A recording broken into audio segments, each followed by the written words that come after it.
हम ठीक है। टोटली आईएमएफ पे डिपेंड करते हैं। हम आईएमएफ प्रोग्राम्स में पिछले 50 साल से हैं, तो हमारी डिपेंडेंस जो है वो सारी हमारी पॉलिसीज भी आईएमएफ ही इफेक्टिवली सेट करता है। Larger economies don't need IMF. India ने 1990 में बोरो किया था, उसके बाद नहीं किया। जब हम बोरो नहीं कर सकते, इंपोर्ट्स को रिड्यूस करते हैं, तो ग्रोथ रुक जाती है। ग्रोथ रुक जाती है तो पॉवर्टी बढ़ती है। We have not move forward, we have move backwards. हम ये सऊदी और चाइनीज अगर हम ये जो शॉर्ट टर्म डिपॉजिट्स हैं वो पे करते हैं तो वी आर बैंकरप्ट। अस्सलाम वालेकुम जी and welcome to another episode of Liberty Chowk. मेरा नाम है Syed Ali and I have with me in the studio Asad Ali Shah providing his input a very unique perspective on how we should go about solving our problems जो economy के हम देखते हैं आसपास।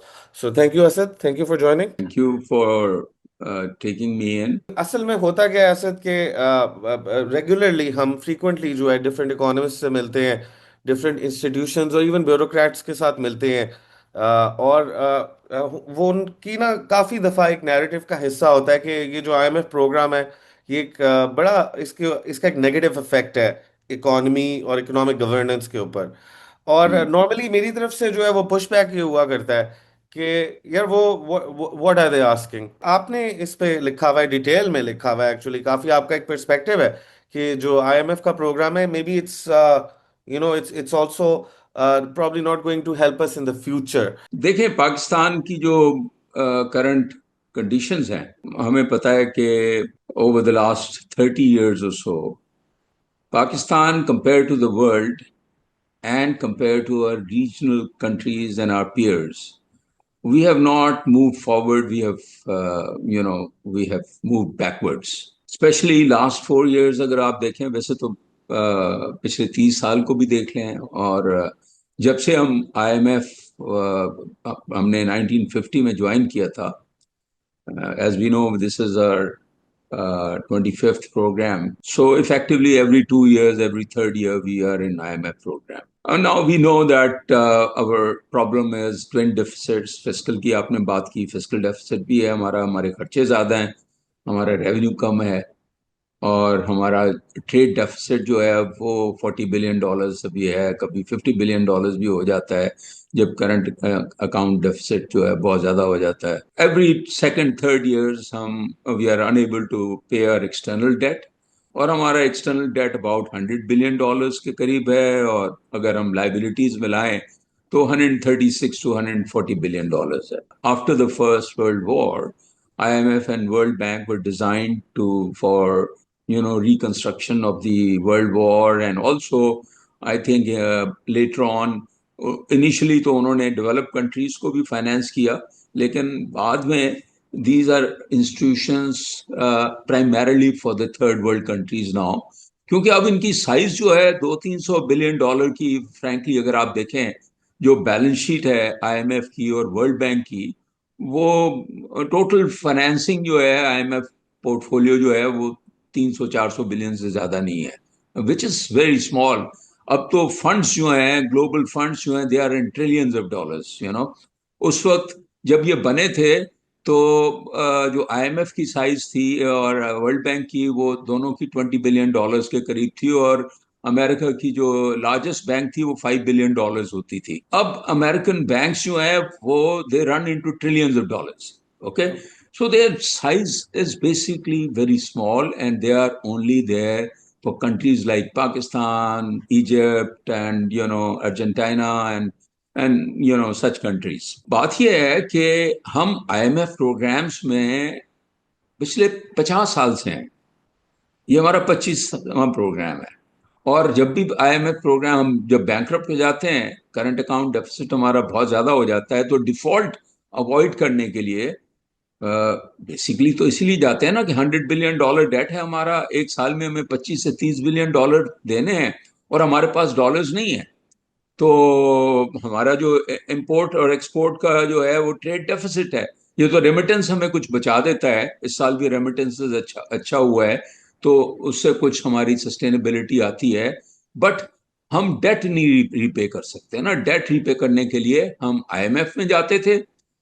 अब पिछले 10-15 साल से तो बल्कि ये हुआ है कि even IMF and international financial institutions World Bank and ADB जो हमें सपोर्ट करते हैं, they are not sufficient alone to to help us avoid default. वो कहते हैं कि जी आपको उसके अलावा अपने फ्रेंडली कंट्रीज से भी सपोर्ट चाहिए। आज ही आपने पढ़ा होगा कि अभी हमारा सऊदी गवर्नमेंट ने पिछले कई सालों से पहले रोल ओवर। उनका जो है ना $6 बिलियन का डिपॉजिट है, शायद थ्री का था, यूएई ने अपना विड्रॉ कर लिया तो उन्होंने दे दिया है तो 6 बिलियन का।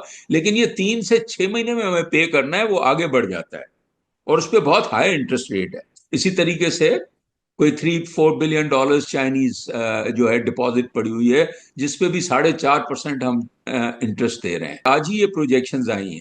अब गवर्नमेंट ये कहती रही है कि जी हमने स्टेबलाइजेशन अचीव कर ली है। डिफॉल्ट की जो बात हो रही थी, with the help of IMF, by slowing down the our economy, क्योंकि हमने राइट। हमारी इकोनॉमी में ग्रोथ आती है इंपोर्ट से। जब इम्पोर्ट्स मतलब, और उसके लिए बोरोइंग करते हैं, करंट अकाउंट डेफिसिट होता है। जब हम बोरो नहीं कर सकते, इम्पोर्ट्स को रिड्यूस करते हैं, तो ग्रोथ रुक जाती है। ग्रोथ रुक जाती है तो पॉवर्टी बढ़ती है, अनएम्प्लॉयमेंट बढ़ती है, इंडस्ट्री स्लो डाउन हो जाती है।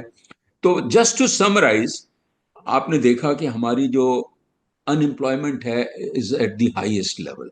हमारी जो पिछले 4 सालों में GDP growth has been one of the slowest, 2%।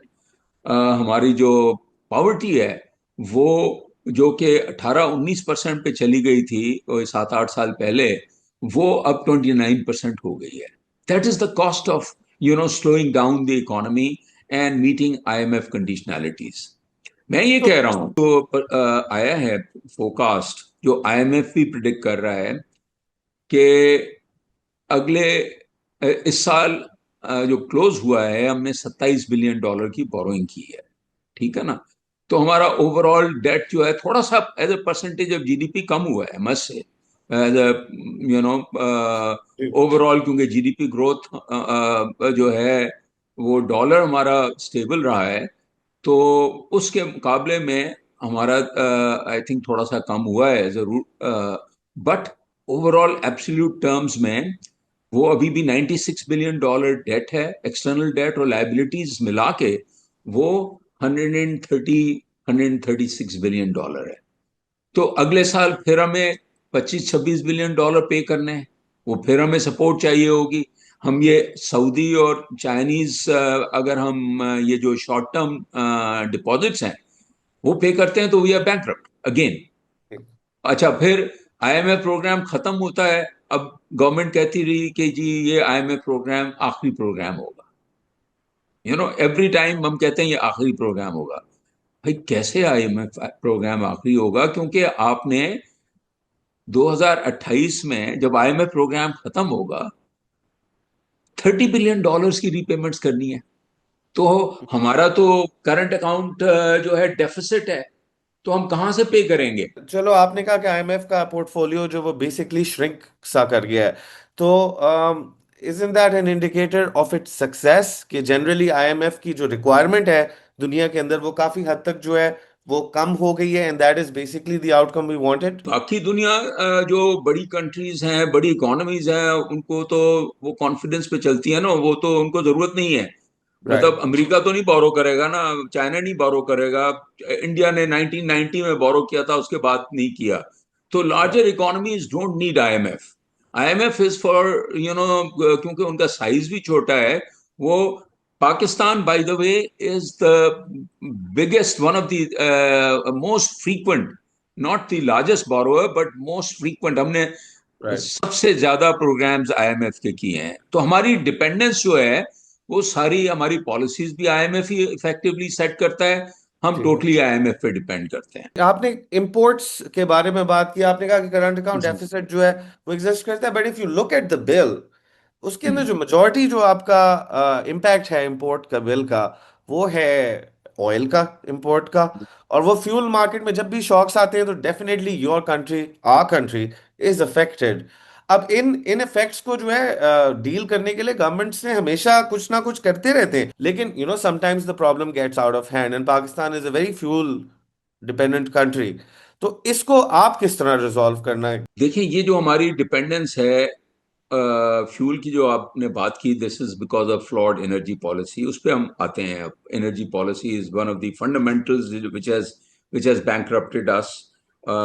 But उससे पहले मैं सिर्फ ये कहना चाह रहा हूँ, and I have given this concept also, perhaps we can discuss it some other time in more details.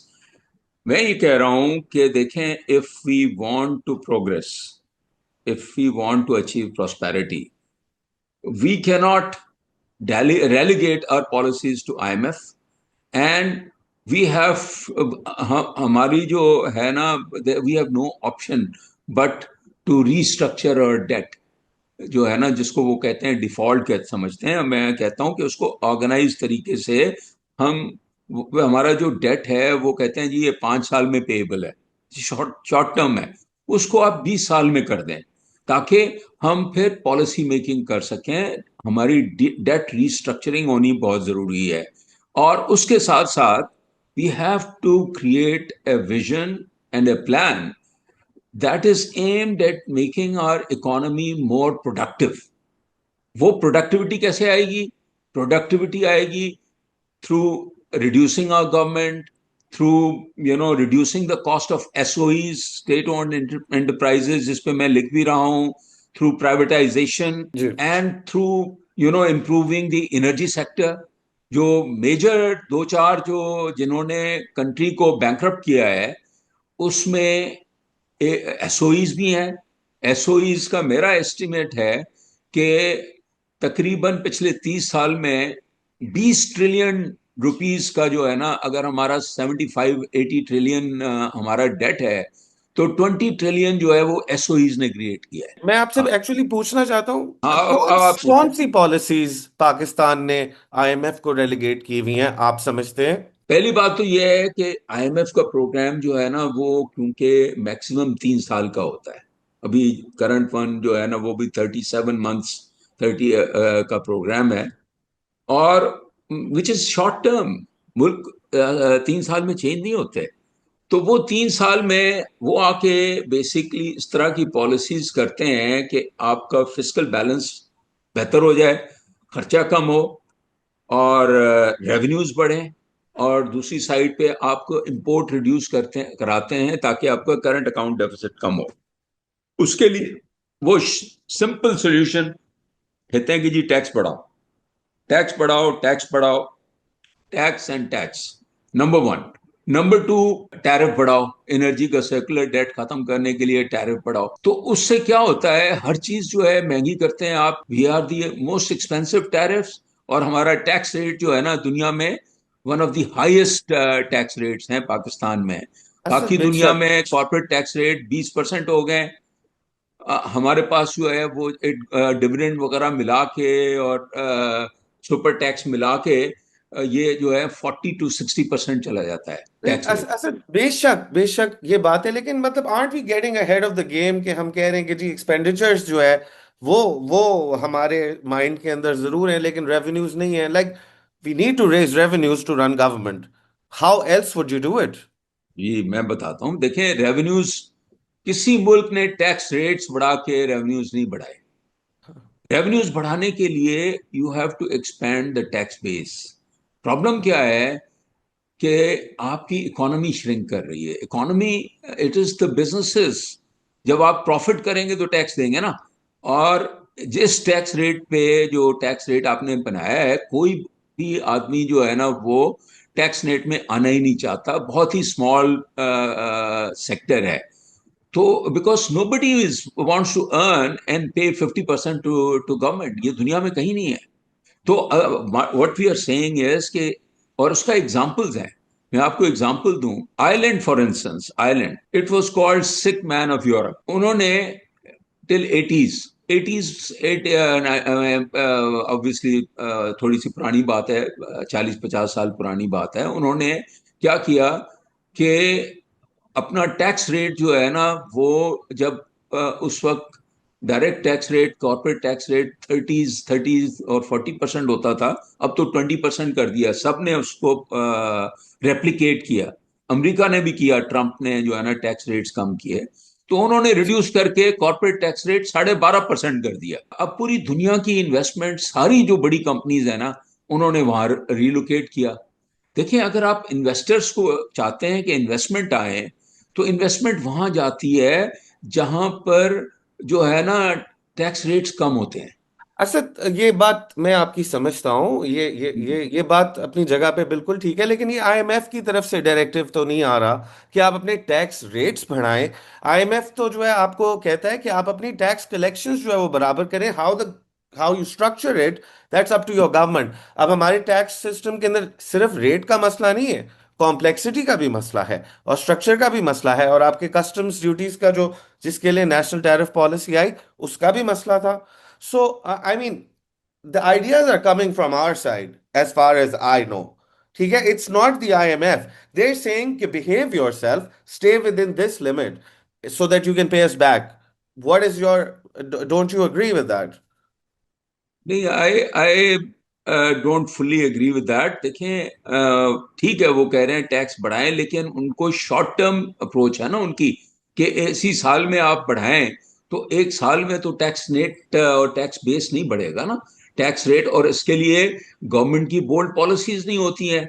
और फिर तो इसलिए टैक्स रेट बढ़ाते हैं और एक्सपेंडिचर साइड पे कम जो है ना वो नहीं कराते। तो उसकी उसकी लॉन्ग, बात जो है, तो जो लॉन्गर वहां टर्म, आईएमएफ आईएमएफ जो है उधर नहीं, और गवर्नेंस इंप्रूव करने के लिए कुछ नहीं करता। फॉर इंस्टेंस, आपने देखा पहली मर्तबा, ये भी बहुत ज्यादा क्रिटिसिज्म के बाद आईएमएफ ने ये corruption and governance diagnostic report की थी पिछले साल जो है ना। अब उसका क्या हुआ? देखें, एक बहुत फंडामेंटल इशू तो ये है ना कि हमारे मुल्क की गवर्नेंस बहुत खराब है। बहुत ज्यादा एक्सपेंडिचर है, अनप्रोडक्टिव एक्सपेंडिचर है। सही है। गवर्नमेंट बहुत फैला दी है। मैंने जैसे बताया कि ये एसओई, फॉर इंस्टेंस, मैंने ये अभी मैं एक सीरीज लिख रहा हूँ on SOE reforms and privatisation. जी। कोई 7 आर्टिकल्स लिख लिख चुका हूँ। ये कोई 10 आर्टिकल्स की सीरीज है बिजनेस रिकॉर्डर में। Articles that I have written, I have highlighted the good examples, the privatizations which worked, like banking sector, like PTCL, and then like the bad privatizations, or examples like Pakistan Steel, which could not जी। be privatized, जिसमें hundreds of billions के losses हुए। PIA अभी की है उन्होंने, जिसमें at least trillion rupees के लॉसेस कर चुके हैं, लेकिन अब successfully, I think it's was a good transaction. फिर रेलवेज का मैंने हाईलाइट किया है एक आर्टिकल में। अब आप देखें, रेलवे को आप ले लें, इट्स अ केस स्टडी। हमारे पास इतना अच्छा इंफ्रास्ट्रक्चर अंग्रेज छोड़ गया था, हमने उसको 1 इंच भी नहीं बढ़ाया, उसको श्रिंक कर दिया। हमने क्या किया, बजाय इसके कि रेलवेज को प्रमोट करते और कार्गो जो है रेलवे के थ्रू हम मूव करते, हमने मोटरवेज बना दी, हमने रोड्स बनाए, हमने एनएलसीज को प्रमोट किया। अब आप देखें ना, एक जो ट्रेन होती है, एक इंजन जो है उसके पीछे 40 ट्रक्स के बराबर, 50 ट्रक्स के बराबर जो है ना, उससे भी ज्यादा वो सामान लेके जाती है, तो फ्यूल बर्न कम होता है। It's more economic. और उसकी अच्छा एग्जांपल आप अमेरिका असद, उसकी देख लेना, इंडिया। जी जी। इंडिया में जो रेलवे की साइज अगर आप देखें, का जो टर्नओवर है, that is $32 billion last year. उसके मुकाबले में हमारा क्या है? Can you guess? It's not even $300 million. It's less than 1% of the Indian railways. तो उससे क्या होता है, नॉट ओनली इंडियन रेलवे की अपनी प्रॉफिटेबिलिटी है और वो वायबल है, बेसिकली वायबिलिटी और इकोनॉमिक बेनिफिट्स आते हैं कार्गो से, है ना। सारी आपकी ट्रेड जो है वो, उसकी वजह, उनका सारा जो स्टील और कोल की इकोनॉमी जो है ना, वो सारी रेलवे से बनती है। हम जो है वो उसको, हमारी हमें फ्रेट कॉस्ट बहुत पड़ती है बिजनेसेस को। तो बात यह है कि बिकॉज ऑफ दीज, हमारा इसी तरीके से पावर सेक्टर की हमने बात की कि हमारा जो है बिकॉज ऑफ दी आईपीपीज, जिसमें टैरिफ जो है ना, कॉस्ट जो है, 80% कॉस्ट जो है ना पावर की, वो जनरेशन कॉस्ट होती है। तो हमने बहुत गलत पॉलिसी, और आईपीपीज को जो, उसमें कैपेसिटी प्राइस जो है कोई 2 ट्रिलियन की, तो वो अमाउंट आती है, वो हम ट्रांसफर करते हैं। फिर आपकी डिस्ट्रीब्यूशन असल कंपनी। आपके ख्याल में सबसे बड़ा इशू जो एसओईज की प्राइवेटाइजेशन के अंदर आता है वो क्या आता है? Is it not the labour complications?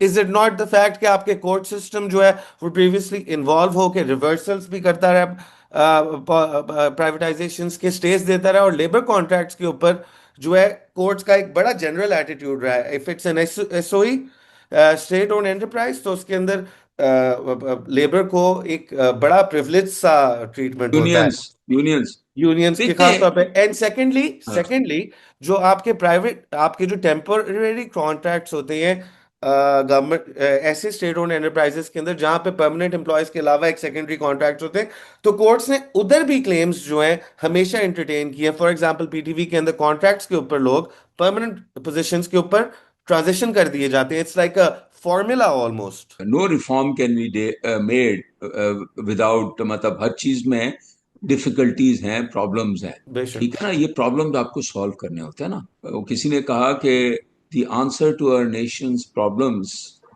Are simple but not easy ones. तो बात यह है कि पीआईए की प्राइवेटाइजेशन आपने कर दी ना, ये जो है आज से 20 साल पहले भी हो सकती थी। ये यूनियन का प्रॉब्लम आपने सॉल्व कर दिया ना। विल होती है गवर्नमेंट की और थोड़ा सा टैक्टफुल होते हैं तो ये चीजें हो जाती हैं। ये मैं I was adviser to privatization commission in the previous PMLN government, जब जुबैर थे प्राइवेटाइजेशन के चेयरमैन इन 2015 14 15। तो यही मॉडल लेके हम काफी आगे आगे थे। और यूनियन ने स्ट्राइक्स भी की और स्ट्राइक्स में एक दो लोग मर भी गए, लेकिन इशू रिजॉल्व हो गया था। लेकिन फिर पॉलिटिकली वो पीछे हट गए, जो है वो नहीं किया।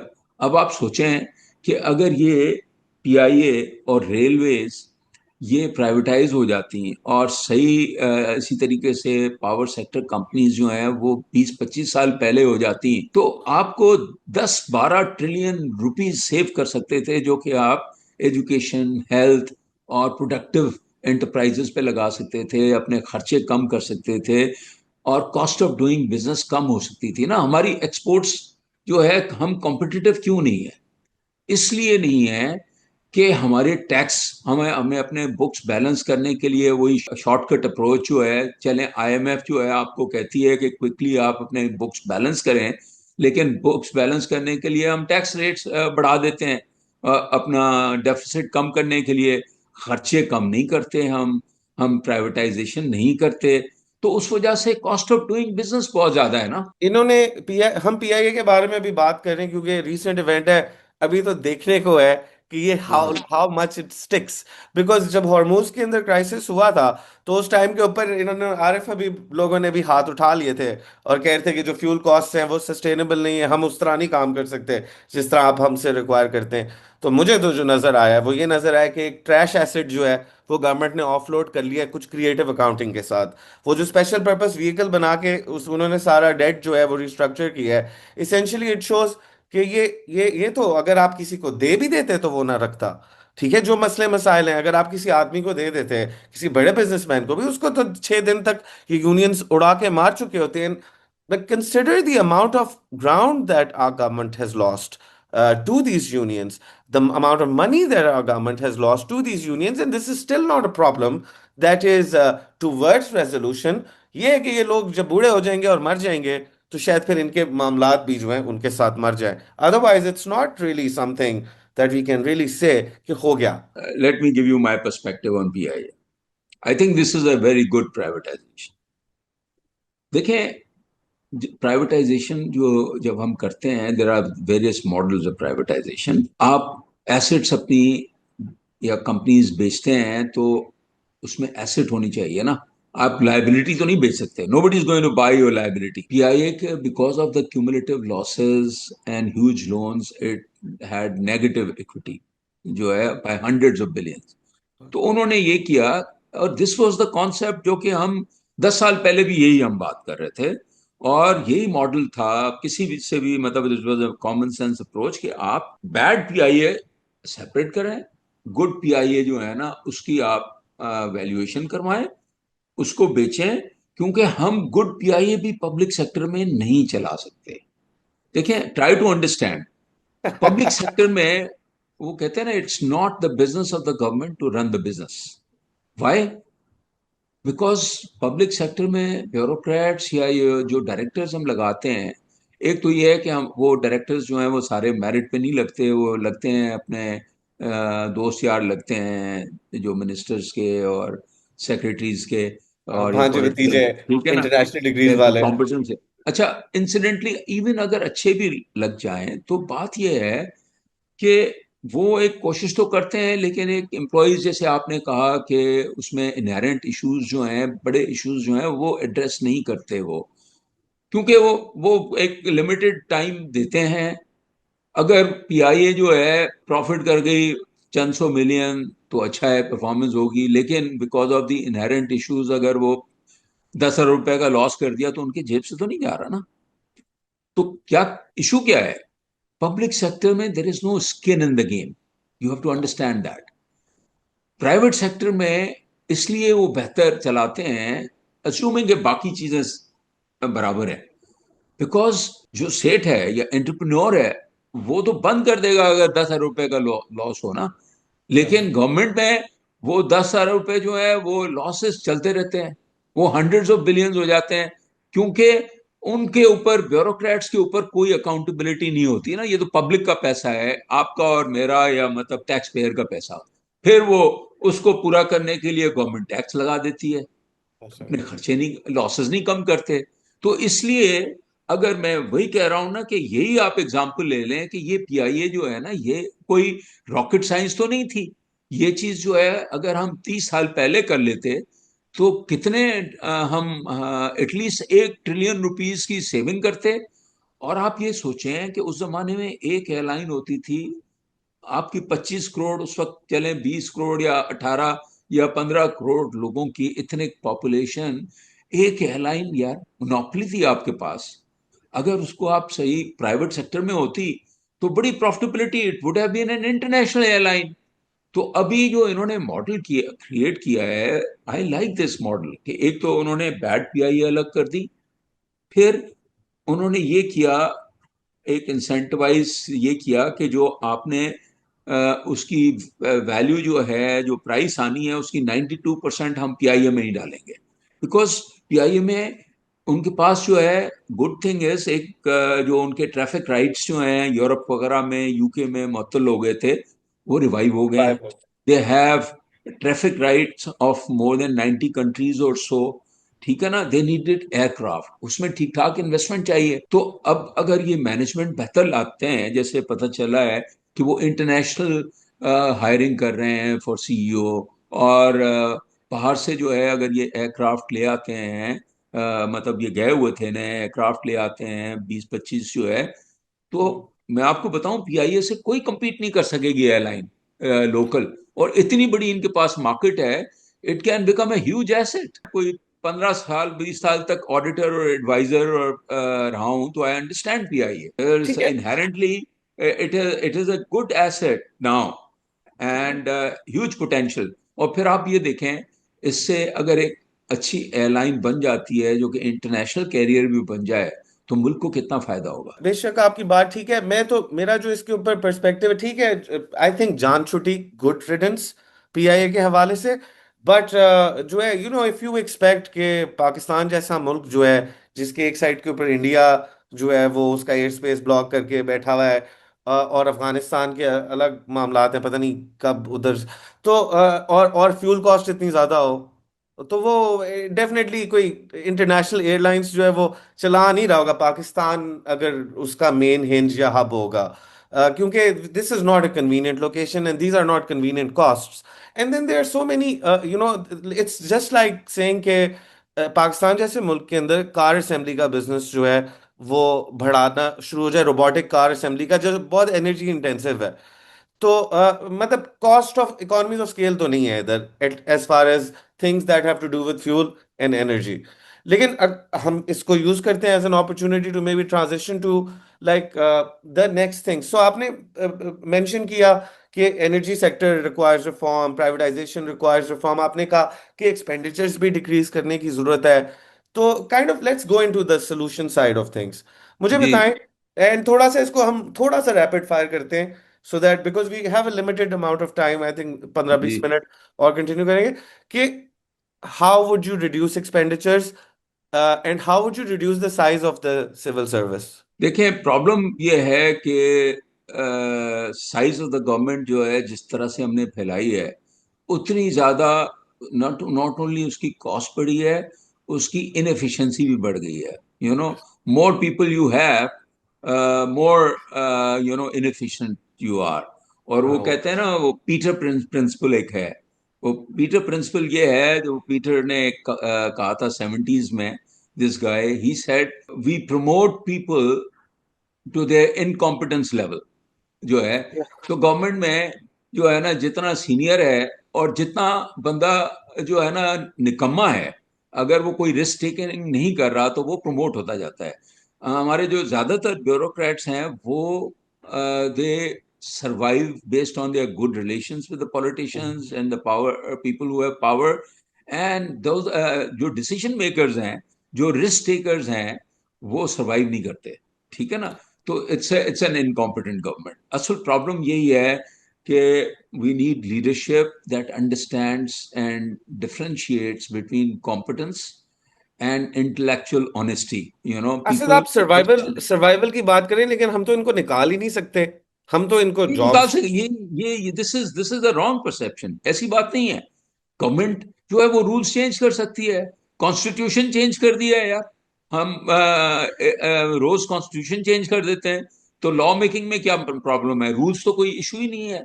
ये एक हम्म। माइंडसेट है, कोई प्रॉब्लम नहीं है। ये जो है ना, गवर्नमेंट एम्प्लॉयज की सिक्योरिटी ये खत्म करनी चाहिए। Pakistan is one of the poorest countries now, जो है ना।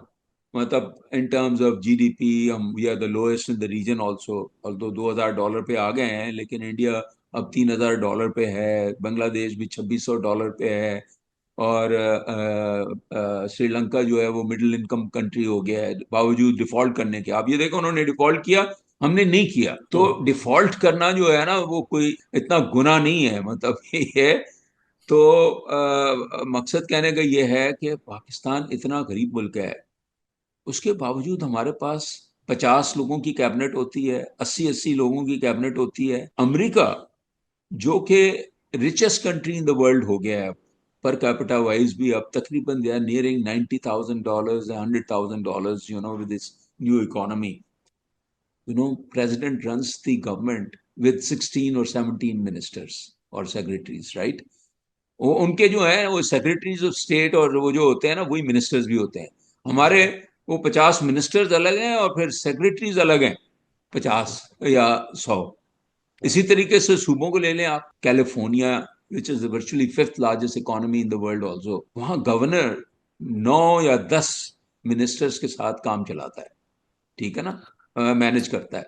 हमारे पास बलूचिस्तान में भी 40 मिनिस्टर्स होते हैं। तो बात यह कि ये माइंडसेट की बात है ना। अगर आप काम चलाना चाहते हैं, if you want to operate smartly.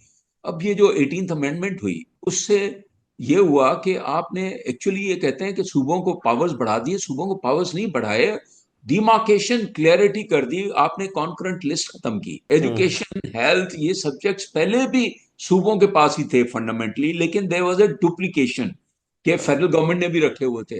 तो बात ये हुई, उन्होंने कहा कि जी ये प्रोविंशियल सब्जेक्ट्स हैं और federal government will get out of those department. अब आपने 45 आपकी मिनिस्ट्रीज हैं या 50 मिनिस्ट्रीज हैं, उसको आपने 20 पे ले आनी थी।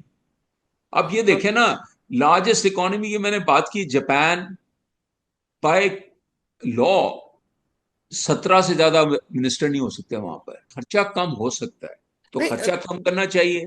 Secondly, we have to take risk in making policies. हमें एम करना चाहिए। हमारी 70-80% ऑफ द इकोनॉमी अनडॉक्यूमेंटेड है। अब आप उसको ड्रेकोनियन मेजर्स के थ्रू जो है 50-60% टैक्स रेट पे आप फोर्स नहीं कर सकते कि वो उसको टैक्स में ले आए। आई थिंक अगर हम टैक्स रेट को 40 से 15% पे ले आए, जैसे आयरलैंड ने करके दिखाया है, तो और फिर उसके साथ इन्फोर्समेंट करें, तो बहुत सारे लोग टैक्स में आ जाएंगे। आपकी टैक्स कलेक्शन भी बढ़ेगी आपकी बिजनेस भी बढ़ेगी। आयरलैंड आयरलैंड का केस अच्छा, एक है, बड़ा कॉम्प्लेक्स केस स्टडी है दुनिया के अंदर, और बड़ी इंटरेस्टिंग केस स्टडी है, लेकिन नहीं इतना नहीं, सा इट्स मुल्क है, नॉट जस्ट आइलैंड, इतना सा पूरी मुल्क है। दुनिया ने उसको फॉलो किया है। नहीं 5 साल पहले ये आयरलैंड ने जो 12.5%, उसके बाद 7.5% किया था when Biden was the president. तो अच्छा, उसके बाद ये हुआ कि ये यूरोपियन कंट्रीज और स्कैंडिनेवियन कंट्रीज में भी 40% टैक्स रेट होता था। जी। All of them have brought down corporate tax rate to 20-22%. In the previous Trump administration, उन्होंने भी 20-22%। अब पाकिस्तान जैसे मुल्क में यार आपने 33% टैक्स टैक्स रेट है, फिर सुपर टैक्स है, और फिर WPPF और ये सारी चीजें। फिर क्या हुआ, ये there was a competition between these countries to reduce the tax rate. वो कह रहे थे हाँ race to the bottom. Biden के जमाने में, I think this was in 2018 और 1918 में, उन्होंने ये G9 और G7 कंट्रीज ने मिलके, OECD ने एक कॉन्फ्रेंस कराई to stop this race from the bottom, ठीक बिकॉज है। They are competing to reduce the tax rate to attract investment. हम ठीक। टैक्स रेट्स बढ़ा रहे हैं, तो ऑलरेडी हमारे पास नेगेटिव इन्वेस्टमेंट है। सो ठीक है, आप कह रहे हो कि मिनिस्टर्स जो है आप कम कर दो, आप मिनिस्ट्रीज कंसोलिडेट कर दो, ये बातें नई नहीं है, ये गवर्नमेंट के अंदर अभी हो रही हैं, डिस्कस भी हो रही हैं और इसके प्लान्स यार भी ये पड़े हुए हैं। अभी से नहीं, ये 20 साल से डिस्कस 20 हो रही साल से। है, लेकिन होता कुछ नहीं है। आई वॉज लेकिन पार्ट ऑफ। आप मुझे बताओ कि जब आपका सीडीए जो है, उसने एक मरले के हिसाब से 7 माली जो है वो रखे हुए हो, और एक मरले के हिसाब से 8 सैनिटेशन वर्कर्स रखे हुए हो, जिनको बाय द वे वो जो एडवर्टाइज करता है तो वो साथ साथ ये भी कहता है कि होने क्रिश्चियन चाहिए। ठीक है। तो ये ना जो लोअर स्टाफ है, लोअर स्टाफ का भी बड़ा मसला है। इनफैक्ट जो पिरामिड है वो नीचे से काफी बड़ा है, और जब तक आप इनको छेड़ोगे तो पॉलिटिकल बैकलैश होगा। आपने पब्लिक सेक्टर का फुटप्रिंट इस तरह एक्सपैंड कर दिया कि उससे वापस स्टेप बैक करना इम्पॉसिबल सा हो गया। 70s के अंदर जो आपकी नेशनलाइजेशन हुई, इवन तो हम उस रिजीम के बाद कॉन्स्टेंटली एक डी नेशनलाइजेशन के माइंडसेट में चल रहे हैं, लेकिन we could never do it. ये आप जो बात कर रहे हैं ना, this is a perception, this is a perception, not a reality. आप ये ट्राई टू अप्रिशिएट कि पूरी दुनिया जो है ना, जब सोशलिज्म फेल हो गया, at one time even Britain में भी नेशनलाइजेशन हुई थी, हमने भी जी। नेशनलाइजेशन की उस वक्त। बट डू यू नो कि 70s में डिस्पाइट नेशनलाइजेशन, जो size of the public sector था प्रोपोर्शनेटली, इस वक्त उससे बहुत ज्यादा है। हम हम्म। एक्चुअली, हमने जो प्राइवेटाइजेशन करते हैं उसके साथ गवर्नमेंट को इतना इतना ग्रो करते हैं सारा, के प्राइवेटाइजेशन का जो है ना, जो फायदा है वो इतना ज्यादा होता नहीं है। हम गवर्नमेंट को श्रिंक नहीं करते। बात यह है कि देखें, किसी भी इकोनॉमी में average 90% of the employment private sector create करता है। आप कितनी सरकार में नौकरियां, सीटें कितनी दे देगा यार? हाँ। आप 1,000 दे देंगे, 400-500 दे देंगे किसी ऑर्गेनाइजेशन में। लेकिन अगर आप प्राइवेट सेक्टर को एक्सपैंड करेंगे, अगर हमारी एक्सपोर्ट्स जो है इस वक्त $32 बिलियन पे हम रुके हुए हैं। वियतनाम जो हमसे जो है वो, जब हम 20 पे थे तो हमसे कम था, अब वो $400 बिलियन पे चला गया। अगर हम अपनी कॉस्ट ऑफ डूइंग बिजनेस कम करते और एक्सपोर्ट्स को प्रमोट करते और इंडस्ट्री को प्रमोट करते, तो जो साइज ऑफ इंडस्ट्री हमारी जो है, जो 90% एम्प्लॉयमेंट क्रिएट करती है, आप सोचें अगर उसका साइज अभी 3 टाइम्स 4 टाइम्स होता और गवर्नमेंट हम आधा करते, तो ओवरऑल इकोनॉमी का साइज जो है हमारा $1 ट्रिलियन से ज्यादा होना चाहिए था ना। We have to think different. मतलब ये है कि हम बात तो करते हैं मार्केट इकोनॉमी, डीरेगुलेशन की, लेकिन बेसिकली अपना पावर नहीं छोड़ना चाह रहे। पंजाब के अंदर बड़ा हाँ। ये सेंसिटिव इशू था कि ब्यूरोक्रेसी के बारे में बड़ी सेंसिटिव थी पाकिस्तान नून लीग। और जब शहबाज शरीफ मिनिस्टर थे तो आपको याद होगा कि एक पीरियड था जहां पे इनकी गवर्नमेंट आई है, तो इन्होंने तकरीबन 25 से 30% गवर्नमेंट ब्यूरोक्रेट को ओएसडी ही कर दिया। बिकॉज एंड ओएसडी करने का रीजन वाज कि दे वर interfering in the work of the government, and all actually not letting not, and this was not the first time. ये पिछली भी नून लीग की गवर्नमेंट्स के अंदर ये होता रहा कि ये ना इनको ओएसडी करनी पड़ती है ब्यूरोक्रेसी को, अदरवाइज जो है everybody is just like too many cooks in the kitchen, right? इस तरह का मामलात बन जाते हैं। लेकिन हम we not able to get out of it, like even if we were to, देखिए if we were to give up power, ठीक है, ये जो पॉलिटिकल आपके इन्फ्लुएंशियल पीपल हैं, if they were to give up power, what is the alternative? फिर वो आपके टेररिज्म की तरफ जो है वो वाली कंस्टिट्यूएंसीज जो हैं वो भी बड़ी स्ट्रांग है। सो ये they keep the public close to each other, they don't want to abandon their own constituency, and the way towards that, it's debatable, but like what is the way out then? Like technically I don't see anybody coming up with a way which is like very sharp and focused and it gets you out of the situation. How would you, for example, restructure the energy sector? मैंने आपको basic philosophy तो बता दी कि अगर आपने employment create करनी है तो एम्प्लॉयमेंट प्राइवेट सेक्टर में क्रिएट होगी। इस वक्त क्या होता है, एक तो मैंने आपको बताया कि एक्सपेंशन सारी गवर्नमेंट में हुई है, फिर गवर्नमेंट का डेफिसिट की वजह से हमारी जो सेविंग्स हैं, एक तो सेविंग्स हार्डली 13-14% है, और जो बैंक की डिपॉजिट्स जो मेन सेविंग्स होती है, do you know almost 100% of the deposits जो है वो गवर्नमेंट बोरो कर रही है। प्राइवेट सेक्टर के लिए कुछ बचता ही नहीं है। कुछ भी नहीं तो बचता। हमें प्राइवेट सेक्टर को प्रमोट करना पड़ेगा। अब coming to the energy sector में we have to be, unfortunately देखें उसमें आइडिया तो यही था जब वापडा की अनबंडलिंग हुई थी। पहले सब 25 वापडा के पास थी, ये थर्मल पावर भी उनके पास था, डिस्ट्रीब्यूशन भी उनके पास थी। तो उसका आइडिया यही था कि इसको कॉर्पोरेटाइज करके इसको प्राइवेटाइज करना था। लेकिन अनफॉर्चुनेटली एक ही एंटिटी प्राइवेटाइज हुई और वो है कराची इलेक्ट्रिक, और उसको भी प्राइवेटाइज इस तरह से किया कि एक जब 2005 में प्राइवेटाइज हुई है ये, तो जो सक्सेसफुल बिडर था वो एक ऐसी कंपनी थी, कनूजुल वतन कंपनी, कोई सऊदीज की थी जिसको कोई नहीं जानता था, ऐसी कंपनी को दे दिया। अच्छा, उन्होंने जो है ना पैसे नहीं दे दिए, डिफॉल्ट कर गए। फिर वो एक हसन एसोसिएट्स जो के अपार्टमेंट्स थे उनके उनके साथ वो थे, वो भी गायब हो गए। फिर ये अलजुमे और एक और शेयर होल्डर्स आ गए, पता नहीं कहाँ से आ गए। कोई एक्सप्लेनेशन उसकी नहीं है एनुअल रिपोर्ट्स की। मैं केई के बोर्ड में भी रहा हूँ। हम्म। अब आप देखें कि उन्होंने ऐसे लोगों को दे दिया जिनको यूटिलिटी चलाने का कोई एक्सपीरियंस नहीं था। और हम्म। उसके साथ देखें दो कंट्रास्ट हैं आपके प्राइवेटाइजेशन के। एक बैंकिंग सेक्टर की प्राइवेटाइजेशन हुई है। आप ये देखें, ये सारी बैंक जो है ना ये लॉस मेकिंग थी, अभी बैंक वॉज इन लॉस। आज अभी बैंक जो है ना 50-50 हजार रुपए प्रॉफिट करता है, 20 हजार रुपए तो टैक्स देता है। इसी तरीके से सारे बैंकिंग सेक्टर जो है ना वायबल हो गए, एमसीबी प्राइवेटाइज हुआ, ये सारा गवर्नमेंट ने उनको बेचने से तो शायद चंद बिलियन मिले होंगे, लेकिन they have achieved hundreds of billions in terms of taxes जो है ना, और प्लस जो पोर्टफोलियो जो है मतलब उनके बेहतर हैं। One reason for this successful model is के State Bank is a good efficient regulator.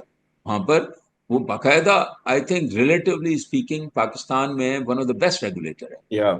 उसके मुकाबले में नेपरा में आप एक्स ब्यूरोक्रेट्स लगा देते हैं सारे, और frankly speaking they confuse things, कोई उनकी चलती नहीं है। और फिर आपने प्राइवेटाइज जो किया, एक रेगुलेटेड पब्लिक इंटरेस्ट एंटिटी ऐसे लोगों को दी, केई के जो लाइन लॉसेस थे, मेन जो की इंडिकेटर्स होते हैं ना, वो उस वक्त 36% थे 2005 में। तो 4 साल चलाने के बाद जो है वो 36.5 हो गए, और ह्यूज लॉसेस पहले से उनसे चली नहीं। और हम्म। उन्होंने वो जो एग्रीमेंट्स थी और वो उसको उसको भी कंप्लाई नहीं किया, ना उसको मिनिस्ट्री ने उसको ना प्राइवेटाइजेशन कमीशन इन्फोर्स कर सकी, ना मिनिस्ट्री इन्फोर्स कर सकी। और रेगुलेटर तो था ही, मतलब ये कि inefficient, incompetent, frank, I am sorry to से।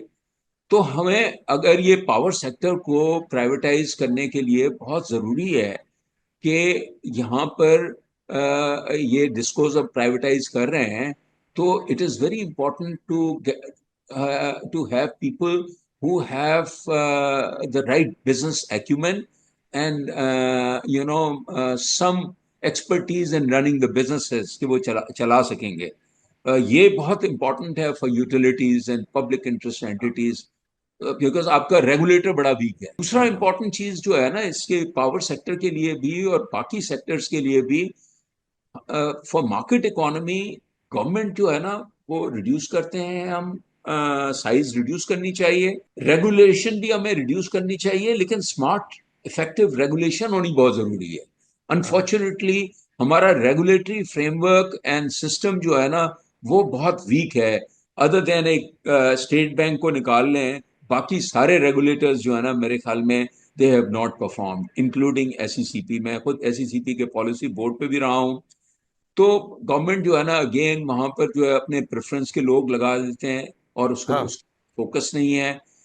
मेरा ये प्रपोजल था कि हमें इन रेगुलेटर्स की थर्ड पार्टी, यूके वगैरह में एक है कि इनका इम्पैक्ट असेसमेंट और इंडिपेंडेंट असेसमेंट होना चाहिए कि भाई ये हमारी कैपिटल मार्केट क्यों इतनी एक्सपैंड नहीं हुई। इंडिया की इकोनॉमी $4 ट्रिलियन हो गई है, राइट, जीडीपी, और उनकी जो कैपिटल मार्केट है वो $5 ट्रिलियन है। हमारी जो कैपिटल मार्केट है वो, हमारी इकोनॉमी जो है $450 बिलियन की हो गई है, और हमारी जो है कैपिटल मार्केट जो है वो $70 बिलियन पे है। you really hit the nail on the head when you were first talking about कि प्राइवेट सेक्टर के पास क्रेडिट नहीं है और उसके बाद कैपिटल मार्केट्स की एक्सपेंशन नहीं है। इसका मतलब है कि डिफरेंट बिजनेस मॉडल्स के अंदर भी फाइनेंस नहीं आ रहा, एक्सपेंशन की पोटेंशियल जो है वो बहुत लिमिटेड है और economies of scale is not there. At the same time I also agree with you. I think जो मेन मसला जो है जो पावर सेक्टर का है, it has to do with NEPRA. NEPRA के जिस तरह है, जिस तरह the brain of NEPRA has some kind of cancer in it, it cannot fix the power sector with some how do you say focused intention. Major issues जो हैं वो बन गए हैं और by the way there are some good examples. DRAP is a good example of a regulator जिसने जो है अपने लिए जगह बनाई है और उसके स्टेक होल्डर्स उसके साथ कुछ हद तक खुश हैं। लेकिन I think biggest regulatory failure in Pakistan history is probably NEPRA. NEPRA जो है it's not able to keep the people happy, it's OGRA not. Also, OGRA also, your gas companies are also bankrupt, you know. That's right, तो that's right. And regulators, I don't know कौन सा आप regulator कह रहे हैं which is perform. DRAP pharmaceuticals. I am not sure about that. Even ड्रैप की जो है ना, मतलब ये है कि हमारी फ्रैंकली स्पीकिंग फार्मास्यूटिकल इंडस्ट्री इतनी बड़ी मार्केट है, should be an export house अगर हमारी सही पॉलिसीज होती हैं। सो आई एम नॉट सेइंग कि सिर्फ रेगुलेटरी इशू है, but overall policy framework, pharmaceutical जो है ना, आप देखें ना, India is become a huge exporter. हम भी एक्सपोर्टर हो सकते हैं अगर हमारी पॉलिसीज और रेगुलेशन सही होती। वहां पर भी कई कंपनीज उसकी वजह से चली गई हैं, और यू नो इश्यूज हैं, but I think we can discuss it separately. In I my think तो opinion there is a need for huge improvement. Even State Bank is not the best of regulators. वहाँ भी बड़े problems हैं, but on the whole I think State Bank is a good regulator. Agreed. I think State Bank has generally played a very positive role e-commerce वगैरह के लिए avenues खोलने के हिसाब से भी और general facilitation के हिसाब से। And I think they also had to deal with the whole वो जो एक artificially bottleneck create किया गया था कि foreign exchange के channel को थोड़ा सा manage किया जा सके। I think they did it generally administratively very well. नहीं तो things could have been much uglier than they would have been.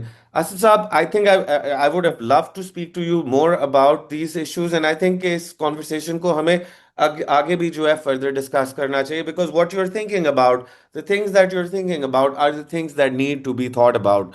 और we know कि चीजें फंसती हैं। Reform is a difficult process. अभी हम पिछले साल 2-3 साल से हम देख रहे हैं कि हर हफ्ते मेजर रिफॉर्म्स के ऊपर मीटिंग्स जो हैं वो चल रही हैं, SIFC के अंदर, बोर्ड ऑफ इन्वेस्टमेंट के अंदर, प्राइम मिनिस्टर हाउस के अंदर, मिनिस्ट्रीज के अंदर ड्राफ्ट भी सर्कुलेट कर रहे हैं डिफरेंट पॉलिसीज के। फर्क क्या पड़ा, क्या बिगाड़ लिया, वो that remains to be seen. कुछ इतना खास जो है देखिए, बड़ी सिंपल सिंपल एक मैं कंक्लूजन आपको बताऊं। देखिए, मैंने तो ये देखा है कि पिछले 30 साल, 35 साल, we have not progress compare to the world. थोड़ी ज्यादा हमारी बेहतरी हुई भी है ऐसे because of the technological advancement globally, लेकिन on the whole compare to the world we have gone backwards. Yeah. तो बात तो सीधी है ना कि our policies and governance have not worked, and simple thing that we have to understand is that this the because जो policies हमने adopt की हुई हैं, they have not worked. We have to do something totally different. Steve Jobs कहता था ना कि people who are crazy enough to think that they can change the world Yeah. are the ones who do. So we need some crazy people who think different, and challenge our assumptions. जो existing assumptions है ना, उससे मुल्क नहीं चलेगा। जो existing policies हैं, हमारा mindset वही है, हम कोई change नहीं करते। हम सारी discussions करते रहते हैं policies में कि हम ये change करेंगे, वो करेंगे, होती नहीं है, actions नहीं होते। Good thoughts, Asad Saab. Thank you. They're very welcome and really appreciated your perspective. I think for our next conversation, let's try to pick up, a more specific portion of the economy and try to dissect it. इसको देखते हैं कि इसको आखिर resolve करना किस तरह है. बड़े मसले मसाइल हैं, and I frankly am sick and tired of being poor. I think we could use a jump in the GDP per capita. This country, this whole generation, it deserves it. बड़ा काम किया, बड़ी मुश्किलात सही हैं, एंड आई थिंक गवर्नमेंट की तरफ से भी एक पॉजिटिव होना चाहिए, इस चीज़ को करने की इंटेंट होनी चाहिए. So let's hope for the best ji. Thank you very much Thank and you. Thank you all to our Thank viewers for joining us. I hope आपको आज की कॉन्वर्सेशन में मजा आया होगा, और until next time, see you later ji. अल्लाह हाफिज.